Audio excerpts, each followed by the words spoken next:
something in the industry that no one's really talking about right now, which is the death of third-party cookies. Now, third-party cookies is the way that you can track people moving around the internet. And that's how the advertising industry has predicated everything it's been doing for the last couple of decades, in fact. And when that just goes away next year because Google aren't going to support it anymore, then in terms of advertising and fast channels, etc., the advertisers are actually going to need more exposure on flow television and the old traditional routes. So I was just wondering how we could talk about that a little bit and what your thoughts on the death of third-party cookies could be. We'll start with you, Sasha. You know, Adam, to be frank, that's the first time that I'm hearing that specific topic about dropping third-party cookies. I do know that the tracking functionality, I know there's something they're trying to pass in the state of Massachusetts in the US. They're trying to pass that tracking capability for cell phone and operators. And I just go left for a moment to explain where that comes from. You used to be able to, the police force used to be able to go into a portal, or sorry, investigators, you could go into a telecom operator's portal with obviously some form of a subscription fee and do the tracking of the device down to the device layer. And normally that's a fee, and that gave them the ability, and it was called a pen warrant. Literally, it wasn't something you have to go to the judge for, but it was something that could be done across the desk or via email to give police that authority. I'm guessing what you're referring to in that third-party tracking, probably has something to do with that law that's coming through and that tracking of devices and tracking of the content. And really what it comes down to is the responsibility for, and this is where I see it, this is where the big impact is, you used to, or you have to have responsibility of what's on your platform. So as an example, Facebook needs to moderate to a certain aspect. They're required by law to do that. The moment you remove that dependency, you remove that tracking capability, now your question, now who's responsible? Now it's the platform only that can control everything that's delivered to that end user, and now they're responsible. So if you want to talk about piracy, so what you're saying about commercial advertising, I think it makes sense. Yeah, how are they going to be able to do that?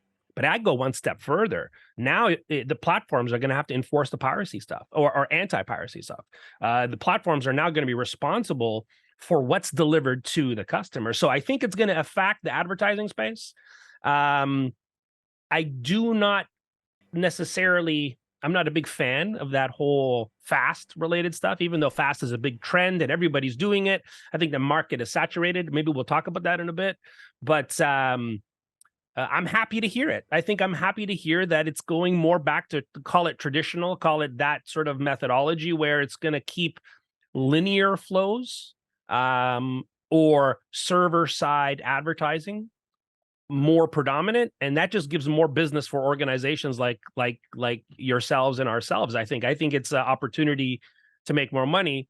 But as you guys know, solving one problem, right? Why are they doing it? They're solving one problem, opens up 10 other problems behind it. So I'll leave that back to you and say what your thought is on that.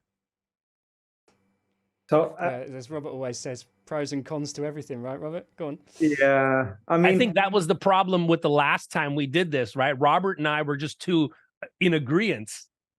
So, I mean, there are many aspects of this. I mean, the biggest change here is how do you deliver personalized ads across domains? Because from a practical view, the most common is somebody searches for something on Google, they go into a Facebook page, and then Facebook is able to show ads based on what the user has searched for in Google.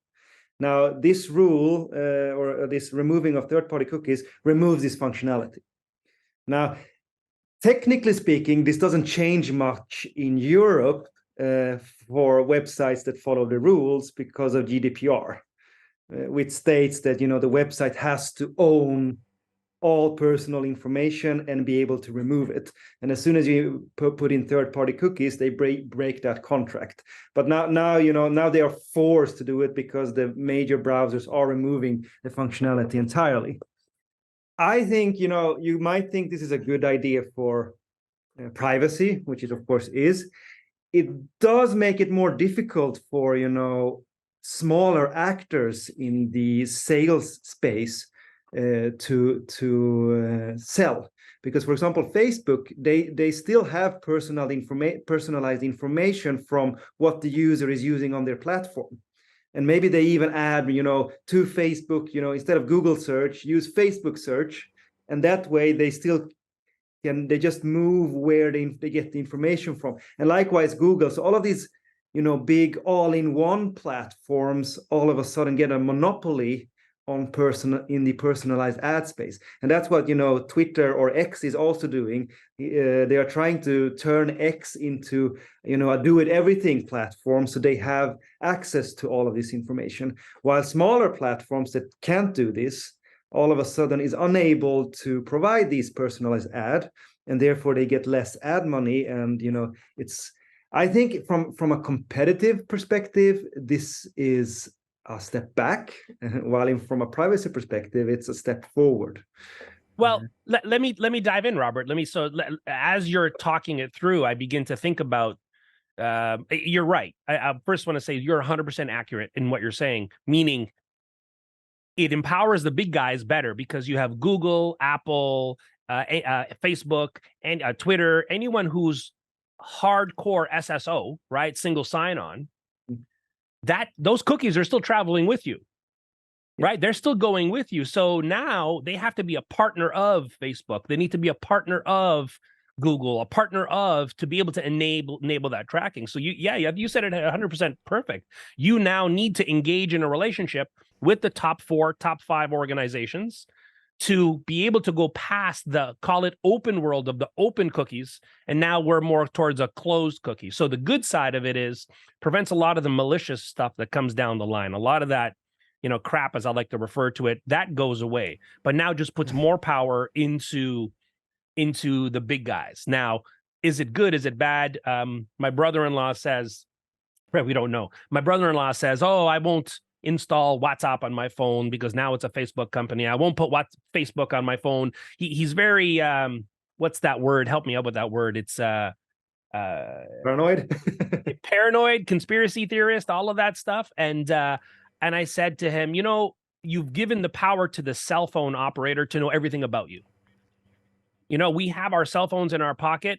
They know our location. They know everything about us, every bit of traffic, even though there's HTTPS and protection, across that stuff. Unless you're using a VPN to add a layer of privacy, you're still traveling through that ISP's network. So at the end of the day, we're giving up our information in some capacity to the big boys. I think losing the third-party cookies is going to make it harder for the smaller guys, which is going to force the smaller guys to, you'll have a pivot, right? Where content will go towards illegal or nefarious portals because people want that nefarious content or whatever it might be. They're just going to go that way, or you're going to stick and do what we need to do. So call it the middle ground is going to go away, and it comes down to the consumer and what's easiest path for the consumer. I'm not going to lie, I'm not a Facebook guy, but Google. I live in Google. It's all, Google Suite for the company or personal Google, and I let them have all of my information. It makes my experience online 100 times better. There's actually I'm not there's against an interesting angle. There's an interesting angle, I think at least, in terms of revenue streams for broadcasters. What will happen, I think, is because you can't track people around with their views or what they're interested in, you have to build that around the content. So, for instance, like on YouTube, if you have somebody who's watching a fishing show on YouTube, of course, you can inject that advertising content into the editorial of the fishing video, and therefore you attract more revenue to that channel. And it would be the same, I believe, in fast TVs and in flow TVs, that suddenly that kind of back to the $1 billion, million even advertising budget for a commercial might actually come back, because the only way to saturate the views that you used to get is to actually put it in a program that many people are watching. Well, I'll support that statement, but I'll throw a wrench at that. This is the problem with content today, right? As we're even doing our own little version of here, we're trying to cast a net too large, right? And you can read a 1-pager, 2-pager article. I forgot who posted it, but it was you only need 1,000 true fans, right? The problem is everybody wants to be that 1%. Everybody wants to be Joe Rogan. Everybody wants to be Mr. Beast. Everybody wants to be Linus Media from Linus up here in Canada, Linus Tech Tips. Everybody wants to be that guy. What they don't understand is, well, they want to be that guy in a short period. And as we live in the now society, I'll tell you a quick one before I get into my point. We grew up, our generation, guys, we're quite similar in age. We grew up in the now society. What does that mean? I want it now, right? In Canada, we have a 30 minutes or free in Canada. Everywhere has it. But in general, a place called Pizza Pizza up here in Canada, not a promo for them, but they coined the 30 minutes are free. And in our society today, why you have less, call it athletes, less people who are exceeding and excelling in life, and you have more of mediocrity, it's the people who've adopted this 30 minutes are free or I want it now society. Uber empowers that immensely, makes a mess of our society moving forward. Sorry, Uber, I still use your services.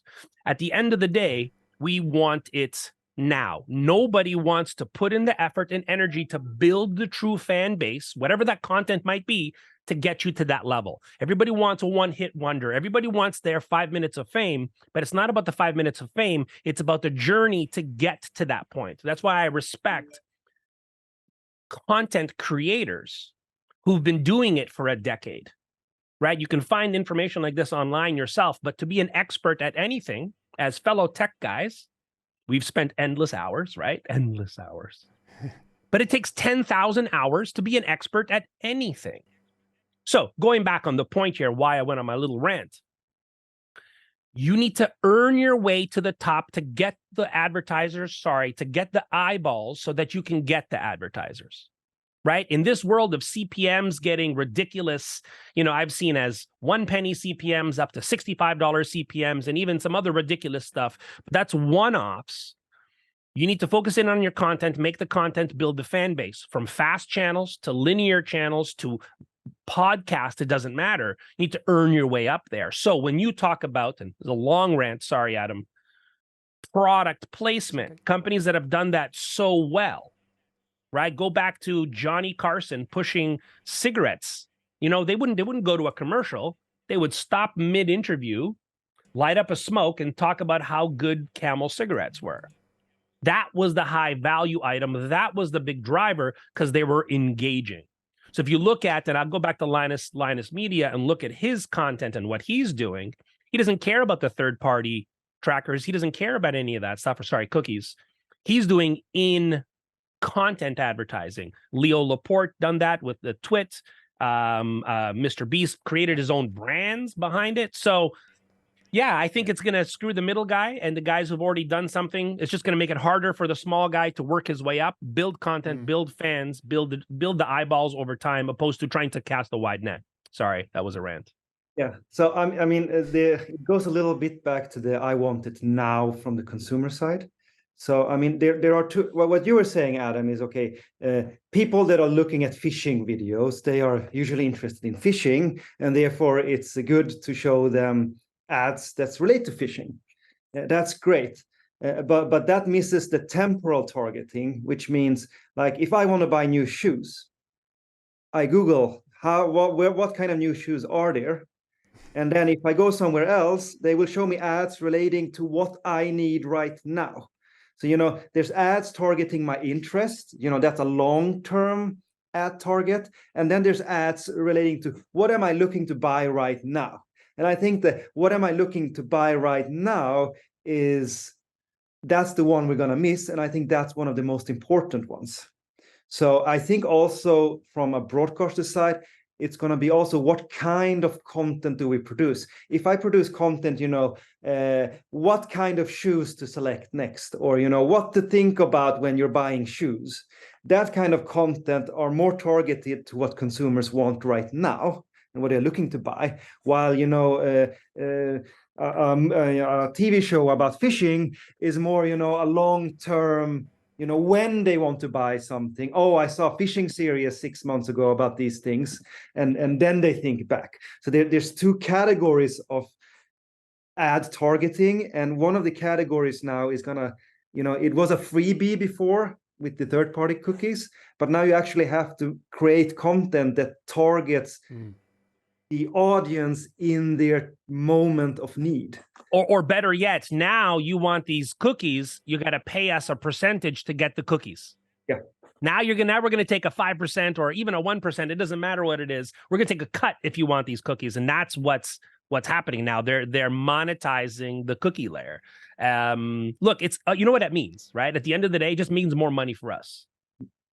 Means more content creators, means more people that need production, that need services, that need technology, that need all of that stuff. So I'm not going to complain about it. I think it's going to change the way things happen. But I think it's, again, in multiple layers, what we see as the free internet and the open internet is changing. And by locking down a lot of this stuff and keeping it into the top organizations, opens up a whole other ball of wax that would probably take us an hour on a podcast alone to talk about really conspiracy theory stuff and where that would go. It's no longer the open and free internet. The moment you begin to regulate stuff, and I have this debate with my partners, right, in Canada, as many parts of Europe as well, internet is regulated to a certain extent, but this is the first step of, I think GDPR was probably the first step of, but as you go down the path, these are the steps to inevitably regulate the internet and control what we're consuming on our 1 foot, 3 foot, 6 foot experiences. And I don't think the outcome is good. We can't do anything about it. You know, we're not going to go out on Wall Street and in front of government and protest. That's not going to happen. Why? Because we're too damn lazy on TikTok and Instagram, you know, flipping through the screens. So that's my, you know, really crazy point of view on controlling the internet. I mean, at the end of the day, what this means in practice is that revenue streams that come based on targeted ads, a free flow channel or Spotify free, or these, free content channels, they are inevitably going to get less revenue because their ads are going to be less targeted. And that means either lower quality content or higher subscription prices. But you touch on it, right? But the content is crap anyways, right? So I'm the perfect example of subscribe to everything. One, because I need to know all the technology. So I subscribe to Apple Music, YouTube Premium, which comes with music, Spotify, TuneIn. I pay for all of them just so I don't get those ads. Yep. I don't want those ads. I pay for YouTube Premium. Oh, just if you guys don't pay for YouTube Premium, do it. It's a night and day difference on the whole what you consume online. It's amazing. I wish I had a promo code to push people. The point is, I think it's just gonna, again, going back to that statement, it's gonna get rid of that middle ground. It's either you can or you cannot. The middle ground of people doing a little bit, the 3 grades of gasoline at the gas pumps, right? And you got, what grade of gasoline do you think is most popular at the pumps? Low, medium, or high? Medium. Robert's got a Tesla.